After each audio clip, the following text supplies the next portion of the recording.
Yeah. So like I said, calling to give you just the courtesy of a heads up that you will receive a letter kind of early next week, letting you know that the bank decided to end their banking relationship with you.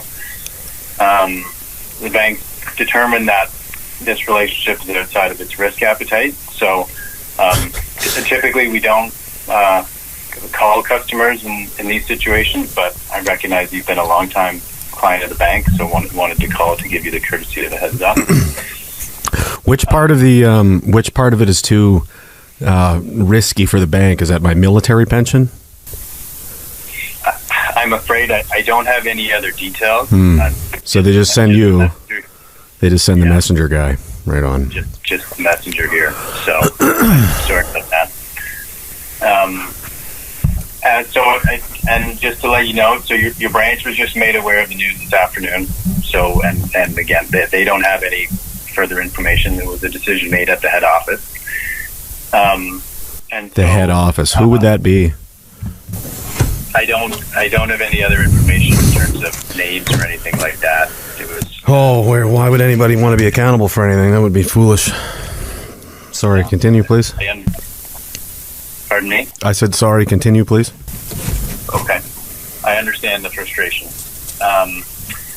So also as part of ending the relationship, so as of today, you're not to visit any of the Scotiabank branches or bank premises in person without first getting written consent in advance from the bank, from management. So I'm banned from the bank.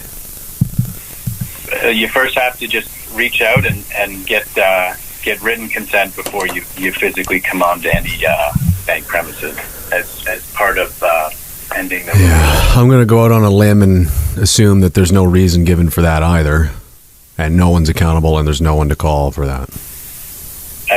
I'm afraid, I don't have any other information beyond that. Again, I know there's lots you can do online. Obviously, I'm sure you bank online already, but you're welcome to email your branch if there's anything you need help with. I can email them, but I can't go in and speak to them in person without written consent. Exactly. So you can email the branch. You can talk about figuring out a way if there's anything you need to do. But you'll need to email them first. Yeah. Well, there's a lot I need to do. I have mortgages and vehicle loans and business. Yep. And this is effective when? Like right now? So no. So the way it will work. So you'll receive the letter, and then you will have 30 days from when you get the letter before your accounts will be closed. So it's not that your accounts will be closed immediately. The letter will spell out kind of the details of how things will work and next steps for each of your accounts. So you'll get more detail there, and that should answer most of your questions. Definitely recommend kind of that you start sooner than later looking for a different bank or alternative arrangements with another institution. Yeah, that's not going to work. Yep. Okay. But again, and so you'll have detail in the letter on each of your accounts and how things will. So, and you should have the letter. I expect it would arrive probably Monday or Tuesday. You should have it. Right on. Yeah, and the letter will also include some contact information there if you do want to raise any kind of other questions or concerns. There'll be an email address and a phone number as well on the letter. Although I will caution you, like a lot of banks right now, that calling that phone number, you may not get somebody right away. Yeah, you don't get people when you call the bank. You get no one. It's kind of a mess. Yeah, I understand. Yeah. So again, those were the key things I wanted to let you know and wanted to give you this call just so that you had a heads up and you didn't just get that letter and not have the benefit of at least a heads up. All right. Well, I appreciate it. So just to recap, I'm being debanked. I'm banned from the bank. There is no reasons given. There is no one to contact, and that's it. Is that about right? So just so there will be some contact information on that letter that you can use. And again, if there's anything you need help with in terms of your accounts, your actual kind of day-to-day banking services that you can't do yourself online, you can email your branch and get some help from them there.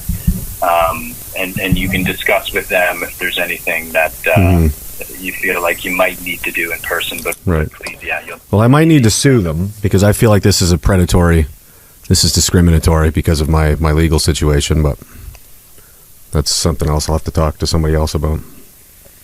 Yeah, I understand the frustration, that's for sure. Yeah, it's not, you don't though, it's not frustration. This is catastrophically ruinous to most people. I can't imagine this is something typically people deal with, so I don't appreciate people saying you understand, because you certainly don't. Have you ever been debanked before and had your mortgage cut? I mean, my children live there, so what, were they just homeless now? Or like, these are things I have to deal with now. Yeah. So please don't, condescend to me and say that you understand my frustration. This is far beyond frustration, sir. Okay. That's I get it. Is that it? Otherwise I'll clearly, sorry, go ahead.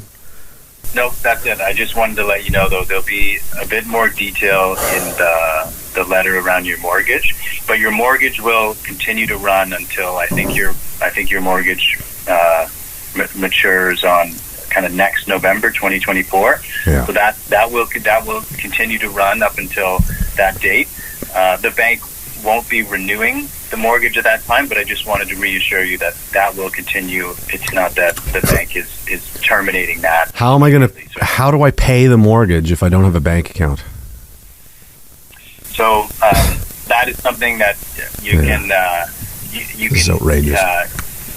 Email the branch, and you can work through kind of how that will work and making arrangements with an alternative institution. Yeah. All right. Okay. Does this letter come with any pamphlets from the government regarding MAID? There are no pamphlets from the government, no. No, so the bank's not. Okay. I just didn't know if there was a partnership regarding medical assistance in dying or anything, but all right, that's it. Not that I'm aware of. Okay, well, thank you, Jeremy, for the time and for talking it through. Yeah, thank you so much. Okay. Yeah. Take care. Yeah. It's Canada.